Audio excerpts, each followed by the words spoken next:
Il y a des caprices que tu pouvais faire quand tu étais enfant, mais une fois que tu grandis, tu ne peux plus faire les mêmes caprices. Dieu n'aura plus la même patience avec toi. Power!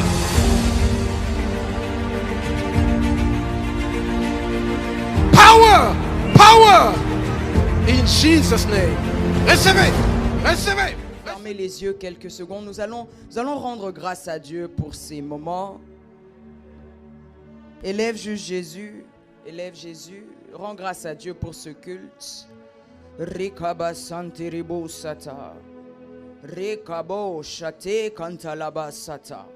Nous te bénissons, toi, grand roi, pour ce culte de gloire où tu as décidé de nous faire encore du bien. Nous te célébrons, toi, Dieu, qui est au-dessus de tout, toi, le Dieu de tous les esprits. Merci de libérer l'atmosphère de puissance en ce lieu. Merci de libérer l'esprit.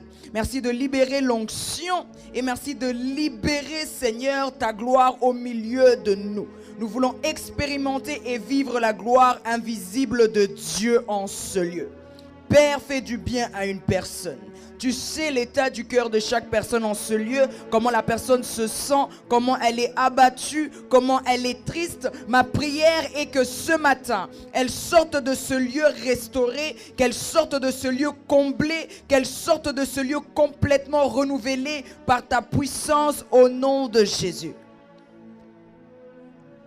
Libère tes enfants de leur fardeau. Libère tes enfants, Seigneur, de tous les tristesses, l'amertume, tous les sentiments et émotions négatives qu'ils ont dans le cœur. Délivre ton peuple. Nous te rendons toute la gloire pour l'Église, pour le prophète, pour tous les ouvriers, pour tous les fidèles de cette Église. Merci pour cette parole. Que Christ seul soit celui qui va parler ce matin. Je m'efface et je te donne toute la gloire, Seigneur. Au nom de Jésus, Amen. Est-ce qu'on peut acclamer le Saint-Esprit? Acclame Jésus. Yes, Lord. Vous pouvez vous asseoir dans la présence de Dieu.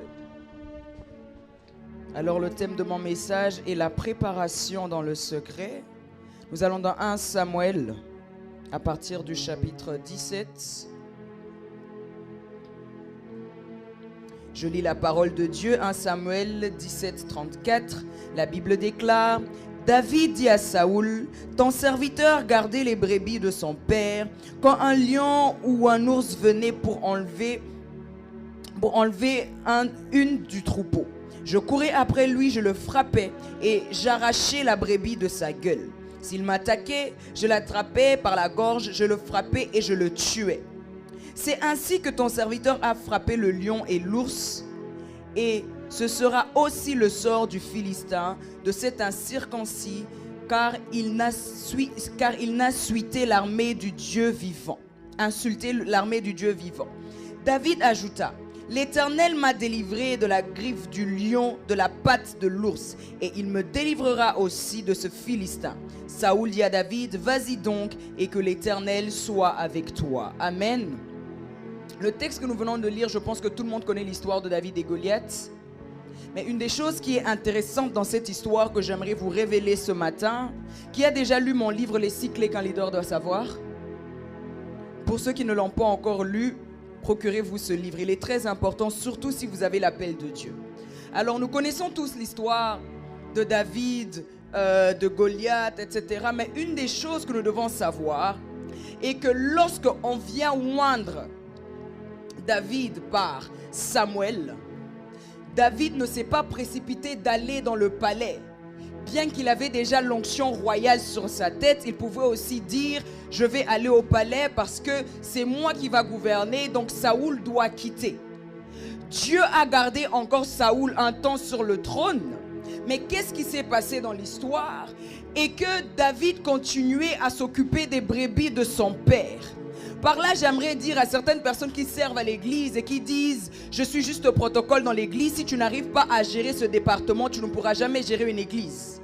Si tu ne sais pas te contenter du travail que Dieu te donne maintenant et bénir Dieu pour cela, sache que lorsque Dieu te donnera des grandes choses, tu ne pourras pas gérer ces grandes choses. Dieu regarde notre fidélité dans les petites choses qu'il nous confie. Et lorsqu'on voit l'histoire de David, on voit que David s'occupe des brebis de son père. Mais en réalité, Dieu préparait David à régner sur tout un peuple. Donc si David ne pouvait pas gérer les brebis, il n'allait pas pouvoir gérer tout ce peuple-là. Dieu a commencé par préparer David dans le secret. Il faut savoir que Dieu est un Dieu de principe. Dieu est un Dieu de principe. Donc ce qui veut dire qu'avec Dieu, on ne peut pas sauter les étapes. Lorsqu'on parle de Dieu, on parle également de son école. Il y a plusieurs classes. Donc, aussi longtemps que tu ne réussis pas un test, tu vas redoubler jusqu'à ce que tu vas comprendre la leçon de Dieu derrière. Et lorsqu'on regarde l'histoire de David, on voit que David, on vient de le oindre comme futur roi. Et il retourne s'occuper des brebis de son père. Et il le fait avec joie, avec fidélité, malgré que ses frères, eux, étaient déjà allés à la guerre. Et ils étaient en train de se battre contre les Philistins. Et même ce qui est intéressant dans l'histoire est que lorsque Samuel vient et il veut chercher un des fils d'Isaïe pour le oindre, il pense que c'est un de ses frères par rapport à leur physique, par rapport à leur apparence. Mais j'aime ce que la Bible dit dans ce texte-là, car Dieu ne regarde pas à l'apparence. Dieu regarde à ce qui est à l'intérieur de toi. Donc ce matin, peut-être tu es là et tu te dis, on a eu à prophétiser sur moi des grandes choses, mais est-ce que ces choses peuvent sortir de moi? Oui, elles peuvent sortir de toi, parce que Dieu ne se limite pas à ce que toi tu vois.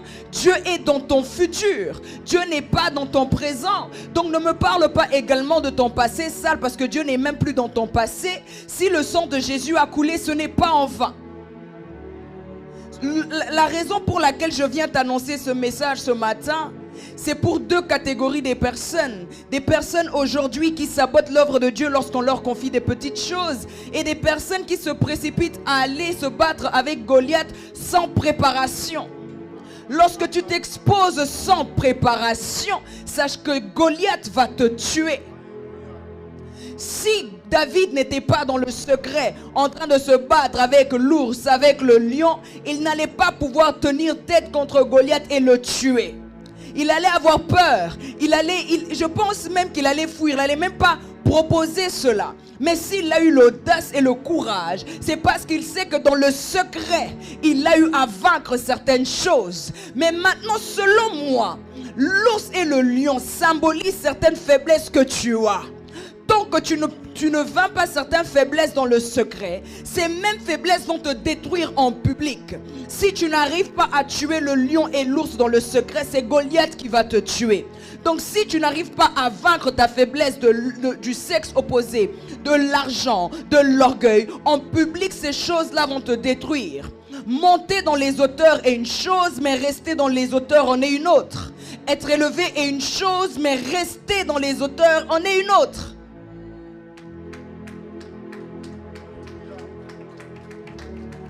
Est-ce que je peux prêcher? Donc il y a des personnes ici qui veulent monter dans les hauteurs, c'est très bien. Il faut savoir que monter dans les hauteurs, ça va te prendre du temps. Mais pour être rabaissé, c'est en un clin d'œil. Il suffit juste d'une erreur.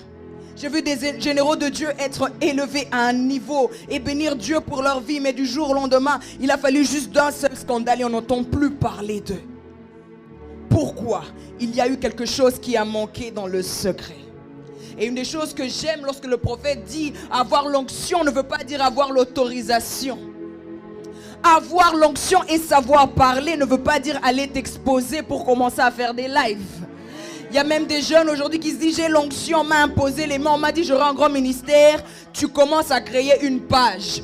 Ce n'est pas parce que la foule t'acclame que Dieu approuve ce que tu es en train de faire. La foule peut t'induire en erreur. La foule va te suivre lorsque tout va bien, mais la même foule va te rejeter lorsque tout le monde sera contre toi. Aussi longtemps que tu as les promesses de Dieu sur ta vie, même si tu vois les autres avancer, reste calme et dis-toi qu'au temps de Dieu, Dieu lui-même va m'exposer.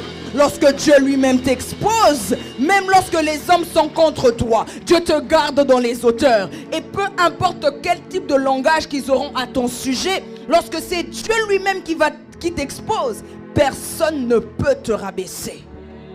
Mais lorsque ce sont les hommes qui te disent commence l'église, commence le ministère, fais un live, prêche.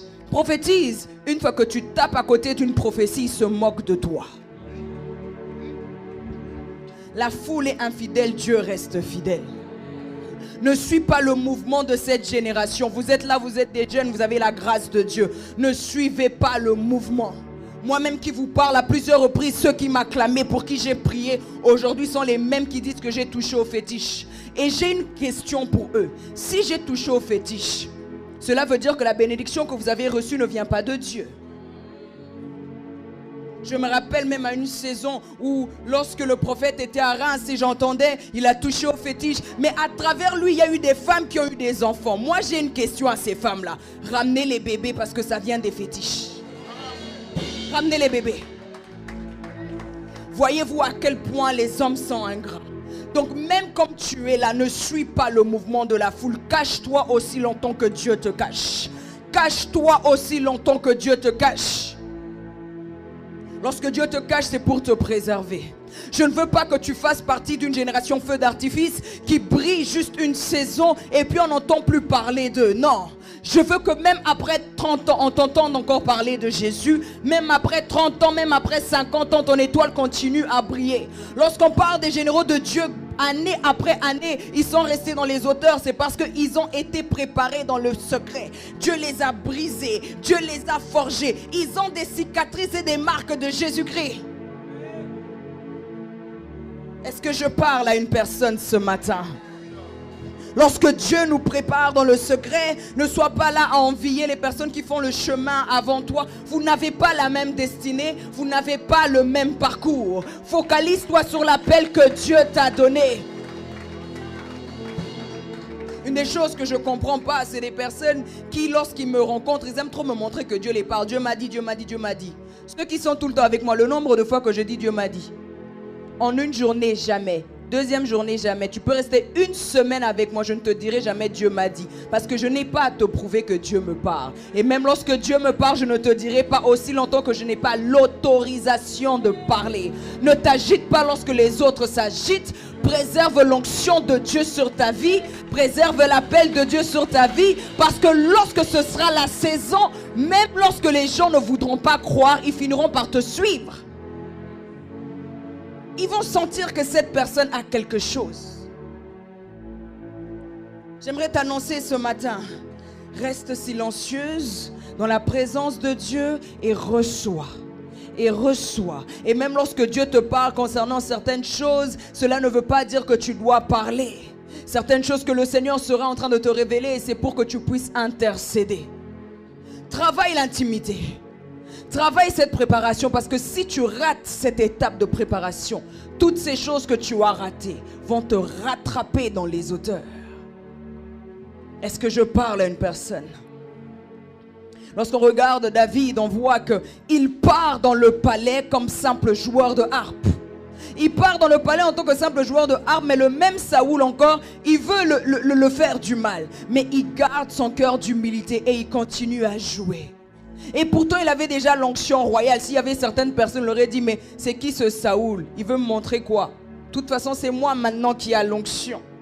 Il y a ce type de langage qu'on a, ce que je déteste dans ma génération, qui aime dire, oh, il n'y a plus de place pour les aînés, la saison des aînés est finie. Si les aînés disparaissent, on n'a plus de repères.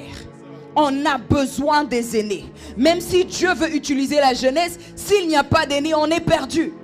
Donc ne me dites pas que maintenant c'est le temps de la jeunesse. Même si c'est le temps de la jeunesse, les aînés ont toujours leur place dans le réveil.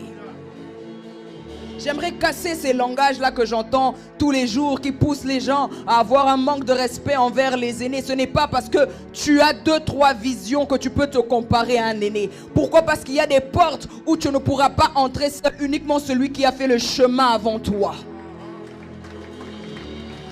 Est-ce que je peux prêcher? Donc si tu penses que parce que tu as l'onction que tu peux accéder à toutes les portes, on t'a menti. Tu as besoin de quelqu'un pour t'y emmener. Je peux donner un simple exemple. Grégory, viens avec ta fille. Viens vite, viens vite, viens vite. Je vais leur montrer quelque chose. Lorsque Grégory porte sa fille, mets-toi là s'il te plaît. Lorsqu'il porte sa fille arrive à voir à la même hauteur que lui, n'est-ce pas? Mais est-ce que ses pieds sont par terre? C'est ce que le Père spirituel fait. Donc si tu n'as pas de père, si tu n'as pas une autorité devant toi, tu ne pourras jamais voir certaines choses. Et il y a certains types de choses que tu arrives à manifester parce qu'il y a quelqu'un qui te porte. Lorsque cette personne te laisse par terre, tu n'y arriveras plus. Reste connecté à une vraie source et apprends. Ne te compare pas à la source, apprends. Même lorsque tu verras les faiblesses de la source, cela ne veut pas dire que tu peux marcher seul. Connecte-toi à la source. Grégory, merci.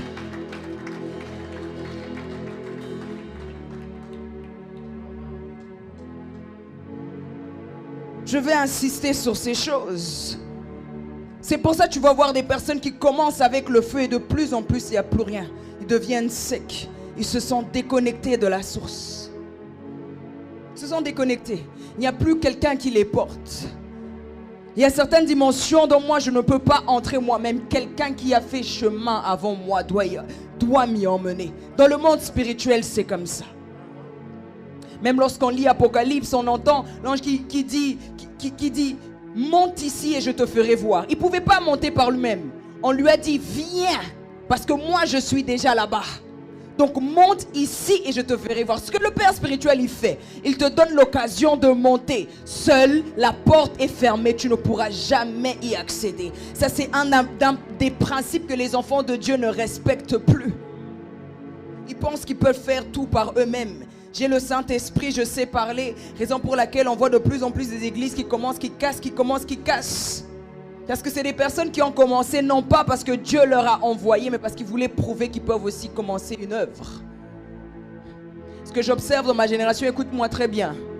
Il y a certaines choses, même si, écoutez-moi, ça j'ouvre vraiment une parenthèse. Savez-vous le nombre de personnes qui sont en train de nous prophétiser des grandes choses pour l'église? On dit Amen, gloire à Dieu, mais on ne se précipite pas. Ce n'est pas le temps de Dieu. Certes, on a la visibilité. Certes, les gens nous connaissent. Mais tant que Dieu n'a pas donné feu vert, on reste ici.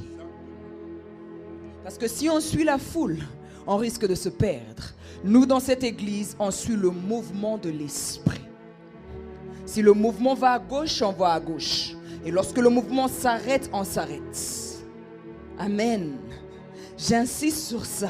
Parce que des fois tu es éparpillé parce que tu ne sais plus qui suivre. Tu écoutes la foule, tu écoutes maman, tu écoutes papa. Tu ne sais même plus qui suivre.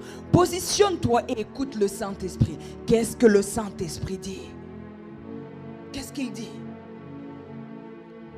Il y a des personnes ici, vous n'allez pas échapper à cela. Dieu vous fait entrer dans une saison, il va vous cacher. Vous n'allez plus avoir l'envie de faire quoi que ce soit si ce n'est que de prier. Priez, d'aller de retraite en retraite et le Saint-Esprit sera en train de vous équiper. C'est une nouvelle saison qui commence pour plusieurs personnes, surtout après la veillée que nous avons eue. Il y a des personnes, Dieu vous a à l'œil. 2022 sera une année où vous aurez des rencontres inexplicables avec la personne du Saint-Esprit. Rabba Kantelebosa. Il faut savoir une chose dans la préparation. Même lorsque Dieu sera en train de travailler avec vous, on vous montrera toujours la fin, donc c'est-à-dire la destinée. Donc lorsqu'on te prophétise et on te dit, je vois Dieu t'utiliser, je vois Dieu te bénir, je vois Dieu faire telle chose, il faut savoir que c'est la fin. Avant d'y arriver, il y a une préparation. Il y a le rejet de sa famille. Il y a l'incompréhension de sa famille. Parce qu'arriver à un stade où même eux vont essayer de te combattre parce qu'ils ne comprennent pas. Mais toi, tu as reçu la vision. Attache-toi au Dieu qui t'a donné la vision. Donc quand on vient te prophétiser, ah, je vois Dieu faire telle chose et telle chose, c'est la fin, ne te réjouis pas. Il y a une préparation qui est là. Parce que s'il n'y a pas de préparation, Dieu risque de te perdre, tu vas faire des dégâts. La préparation de Dieu, elle est tellement importante. Il faut savoir qu'il y a d'autres personnes, la préparation peut prendre 1 an. Pour d'autres personnes, ça peut prendre 10 ans. 10 ans.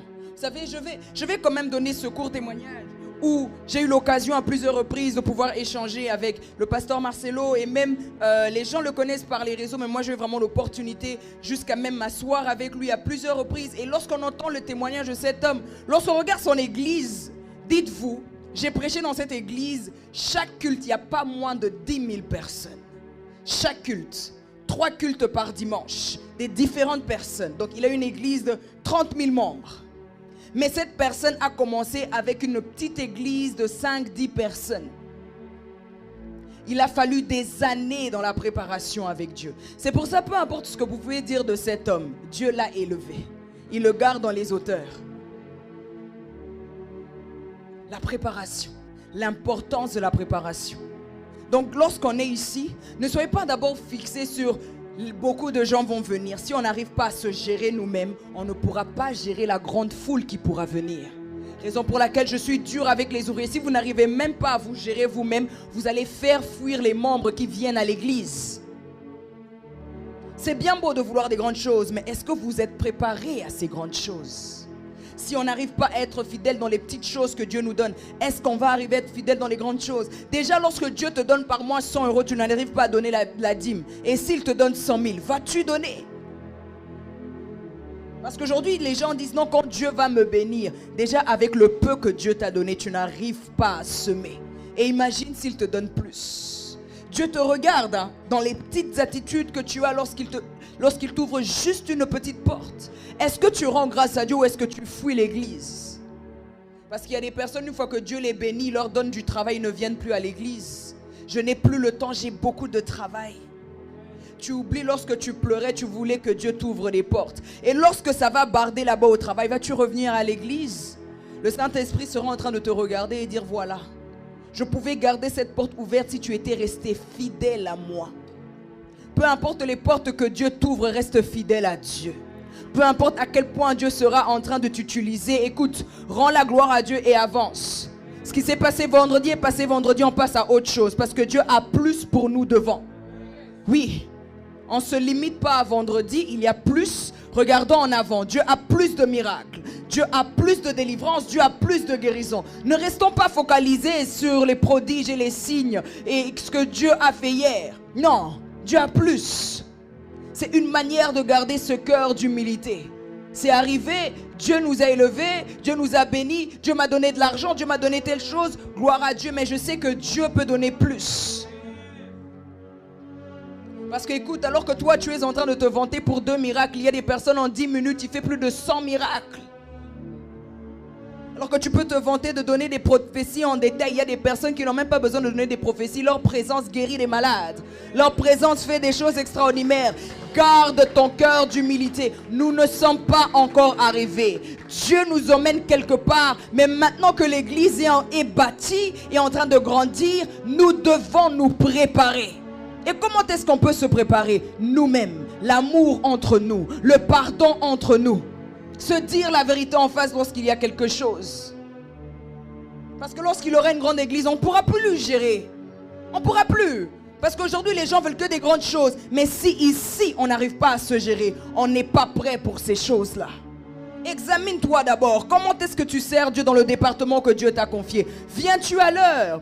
Est-ce que tu parles bien aux gens? Est-ce que tu accueilles bien les gens? Est-ce que tu réponds bien aux autres ouvriers? Si la réponse est non, tu n'es pas encore prête pour les grandes choses que Dieu est sur le point de faire.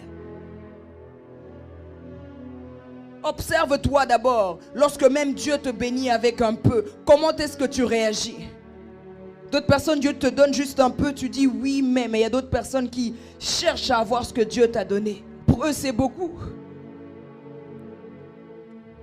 Les 100 € que toi tu négliges, c'est le salaire d'une personne au Congo si tu ne savais pas, par mois. Il y a des personnes ici où Dieu est en train de vous bénir, de vous faire grâce, mais vous voulez tellement plus que ça crée en vous l'envie de vouloir avoir la vie d'une autre personne. Si Dieu vous donnait le parcours de cette personne, est-ce que vous allez y arriver? C'est bien beau de vouloir la vie d'une personne, mais tu ne vas jamais vouloir accepter le parcours que cette personne a eu. Cette personne a été orpheline peut-être. Cette personne a perdu son boulot. Cette personne peut-être n'a pas eu de maison, a été SDF pendant une période et toi tu vas envier ça. Si tu veux la gloire d'une personne, accepte les douleurs de cette personne. Si tu veux l'élévation d'une personne, accepte aussi lorsque cette personne pleurait, il n'y avait personne autour d'elle. Lorsqu'aujourd'hui les gens me regardent et qui disent ils veulent avoir ma vie, je dis accepte d'avoir 2 ans intenses de dépression et je te donne ma vie. Les gens veulent que lorsque l'apparence brille, tout va bien pour une personne. Et lorsqu'elle souffre, il n'y a plus personne. Tu n'as rien à envier chez les autres. Parce que si Dieu te donnait leur parcours, tu ne vas même pas y arriver. Il y a des personnes qui ne te diront pas, mais qui souffrent tous les jours. Qui manquent même de quoi manger, mais qui viennent à l'église. Et toi, tu es là en train d'envier lorsque Dieu a béni cette personne. Lorsqu'elle souffrait, tu étais où? Lorsqu'elle manquait, tu étais où? Et lorsque Dieu sera en train de la bénir, c'est les premiers qui disent, c'est des fétiches. Lorsqu'elle jeûnait, tu étais où? Lorsqu'elle allait de retraite en retraite, tu étais où? Lorsqu'on l'avait mis dehors, tu étais où? Parce qu'aujourd'hui, pour les chrétiens, je dis les chrétiens, pas les païens. Tu ne vas jamais entendre un païen dire c'est les fétiches. Toujours les chrétiens. Donc, Dieu n'élève plus. Dieu ne bénit plus. Écoutez, si c'est pour continuer à vivre dans un F3, j'arrête le ministère.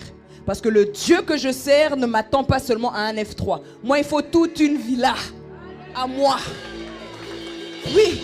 Et je le déclare. Et ce que je suis en train de vous dire, je ne le dis pas pour dans 10 ans. Je le déclare parce que les prix que nous sommes en train de payer en mérite. Vous êtes les témoins de lorsqu'on sera en jet privé en train de voyager avec toute l'église. On vient de quelque part. Oui. C'est à cette dimension-là. Les Américains, Dieu leur a donné cette capacité-là. Je ne sais même pas. Eux, ça vient d'où? Il faut m'expliquer. Les Américains, tu vois le pasteur avec toute son équipe en jet privé. Plusieurs jets, ils voyagent. Nous aussi, ce sera notre partage au nom de Jésus. Oui, Dieu nous prépare pour ces choses. On paye le prix ici parce que Dieu nous prépare pour ces grandes choses. Ou dans cette église, on n'a que des hommes et des femmes d'affaires qui réussissent. Où on a leur nom même dans Forbes, où on regarde, on dit, ah, ils viennent de telle église. Je déclare ces choses sur l'église. Dieu nous prépare pour les grandes choses. Dieu nous prépare pour nous positionner dans les hauteurs. C'est maintenant cette saison de préparation où on doit tirer toutes les leçons que Dieu nous donne. C'est maintenant. Il n'y a pas d'héros sans histoire. Même Esther, avant d'aller à la rencontre du roi, on l'a préparé. Même Joseph, pour être gouverneur en Égypte, il a été préparé. Il a été en prison. On l'a jeté dans la citerne. On a même raconté des faux témoignages à son sujet à cause de la femme de Potiphar. Mais tout cela, c'était la préparation de Dieu. Actuellement, peut-être tu es en train de semer avec des larmes, mais sache que tu vas moissonner avec des cris de joie. Oui, Dieu te prépare. Dieu te prépare. Dieu prépare une personne ce matin pour des grandes choses. Donc arrête de te lamenter et dire, ah Seigneur, pourquoi? Dis-toi que tu es en train de semer avec larmes. Parce qu'il arrivera un temps lorsque tu regarderas en arrière, tu diras, j'ai un témoignage à vous raconter. Dieu m'a tiré de là. J'ai été préparé avec Dieu dans le secret. Vous ne le saviez peut-être pas, mais je traversais telle et telle chose. Dieu veut avoir une histoire avec toi. Dieu veut avoir une histoire avec toi. La raison pour laquelle Dieu te prépare dans le secret. Les manques que tu as, dis-toi, ça fait partie de la préparation. Certaines humiliations que tu as, ça fait partie de la préparation. Certains rejets que tu peux connaître, ça fait partie de la préparation. Mais il faut savoir une chose, lorsqu'on regarde même l'histoire de Joseph, on voit que Joseph n'a pas rejeté ses frères lorsque ses frères sont venus vers lui. Donc même les personnes qui t'ont rejeté, ne dis pas, ah, ils vont voir. Ils ne vont rien voir. Dieu te demande de les aimer parce que si Dieu te détache de ce milieu, c'est pour que tu sois une source de bénédiction pour eux. Il arrivera un temps où ils auront besoin de toi. Si déjà dans ton cœur, tu ne veux pas les aider alors que tu n'as encore rien, Dieu ne peut pas t'ouvrir cette porte-là. Change ton cœur. Enlève la rancune. Pardonne. Pardonne. Imaginez un Joseph qui ne veut pas aider ses frères. Alors ça sert à quoi que tu sois mis dans les hauteurs? Lorsque Dieu nous élève, ce n'est pas pour nous, c'est pour les autres.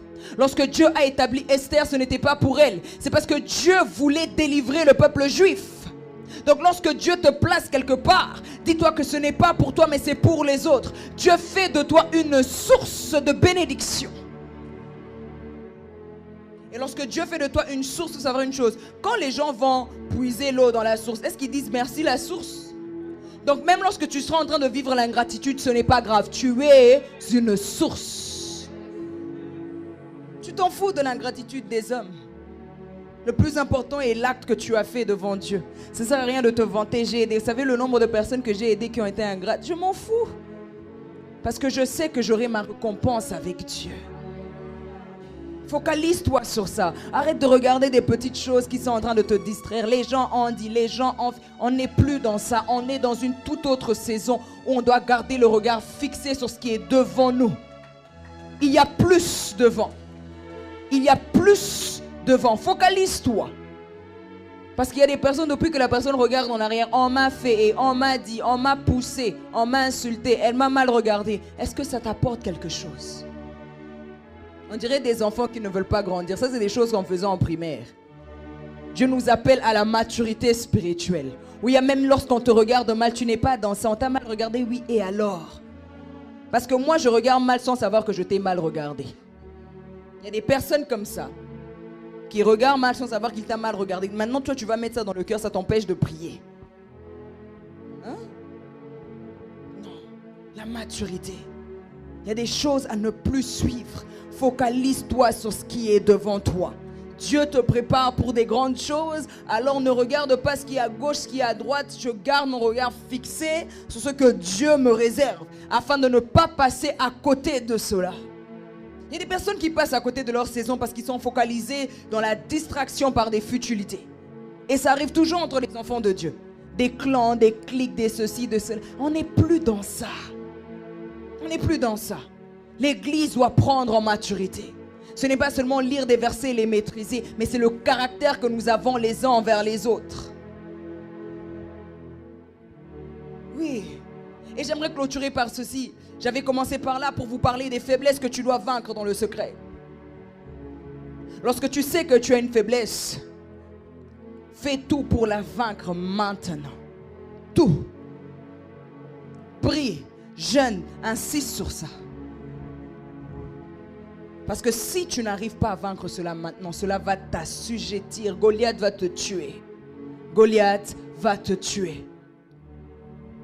Parce qu'aujourd'hui, on a eu cette saison des sextapes entre serviteurs de Dieu. C'est grave, n'est-ce pas? Dieu ne veut pas qu'on soit dans ça. Et donc, pour ne pas atteindre ça, il faut qu'on traite les faiblesses maintenant. Donc, si tu sais que tu as une faiblesse maintenant que Dieu ne t'a pas encore exposée, traite cela maintenant. Si tu es ici, tu es un frère et tu n'as que l'amour des sœurs, même si tu nous regardes en direct, tu n'aimes que les sœurs, tu n'aimes que les hommes, traite cela avec Dieu. Que Dieu te délivre de ça. Ou sinon, tu risques d'être un pasteur qui couche avec les sœurs de l'église. Ça arrive.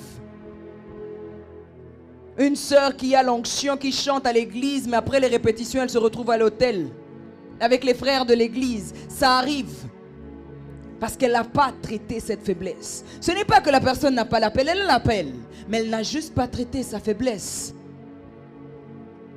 Et ce n'est pas que la personne est un faux serviteur ou une fausse servante. Elle a des faiblesses qu'elle n'a pas traitées. Et qu'est-ce qui arrive? Le diable profite parce qu'il y a des portes ouvertes. Traite ces faiblesses. Si tu as l'amour de l'argent, traite cela maintenant. De peur que tu donnes des prophéties en demandant de l'argent. 500 € et je prophétise, ça arrive. Dieu ne veut pas te voir dans ça. Traite cela maintenant. Si tu sais que tu as un problème d'orgueil, traite cela maintenant. De peur que lorsque tu seras dans les hauteurs, tu vas croire qu'il n'y a que toi et qu'il n'y a personne qui est mieux que toi. Traite cela maintenant. Il y a des choses à traiter dans le secret. Alors que Dieu ne t'a pas encore exposé. Travaille sur toi-même. Travaille. Travaille avec le Saint-Esprit. Dis-lui, délivre-moi, change-moi. Parce que des fois, on est là, on donne la faute aux autres. Mais qu'est-ce que sont les choses que les autres nous reprochent? Fais de ces choses-là ton sujet de prière. Prie. Prie sur ça. Si on te dit que tu boudes beaucoup, prie pour ça. Prie. C'est pas une qualité, c'est un défaut. Parce que certaines portes, tu peux les fermer juste par cette attitude-là. Il faut savoir qu'avoir l'onction ouvre les portes, mais c'est le caractère qui garde ces portes ouvertes. Oui. Donc tu peux avoir l'onction, la porte va s'ouvrir, mais une fois que tu manifestes un mauvais caractère, ces personnes peuvent te fermer cette porte.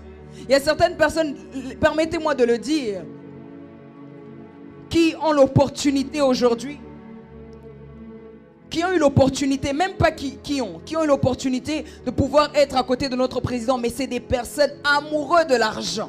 Ils vont là-bas uniquement pour demander, jusqu'à donner des fausses prophéties. Tout simplement parce qu'ils veulent que cette porte reste ouverte. Mais cette porte ne restera jamais ouverte comme ça. L'amour de l'argent. Tu sais qu'une personne vit dans le péché, mais tellement tu veux soutirer de l'argent, tu vas donner une fausse prophétie. L'argent. Vendre le miracle. Je condamne ces choses à vendre des petites bouteilles d'huile avec la photo de l'homme de Dieu. Ce n'est pas biblique. On ne vend pas ces petites bouteilles. Après 200 €, vous voyez les gens courir. L'huile ici, elle est gratuite. Je verse sur toi, je te lave même dedans si tu veux. C'est gratuit. Donc, je vends ça à 200 pour que les 200 € maintenant, je fais quoi avec? Tu as reçu ce flacon d'huile, maintenant tu vas faire quoi? Au nom de Jésus.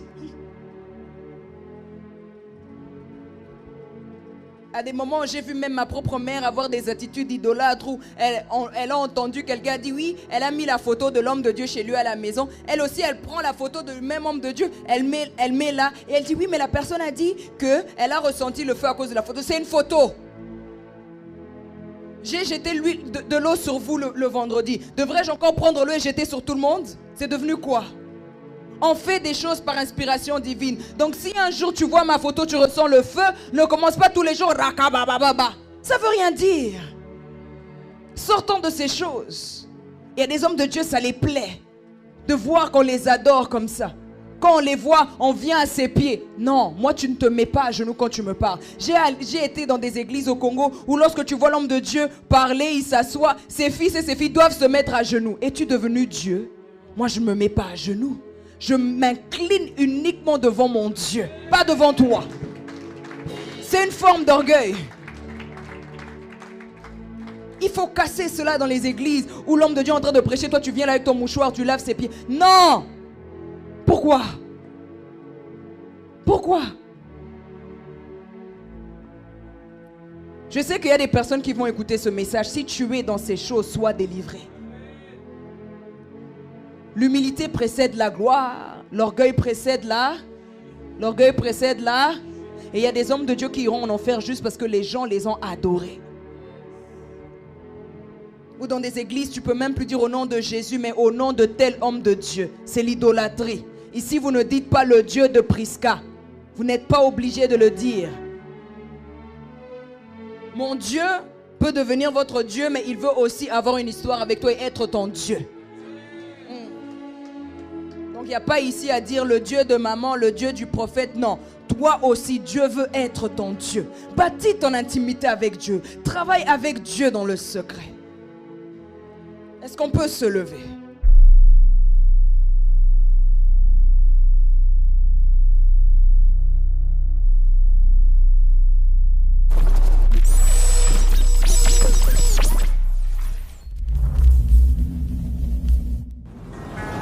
Il y a des caprices que tu pouvais faire quand tu étais enfant, mais une fois que tu grandis, tu ne peux plus faire les mêmes caprices. Dieu n'aura plus la même patience avec toi. Power!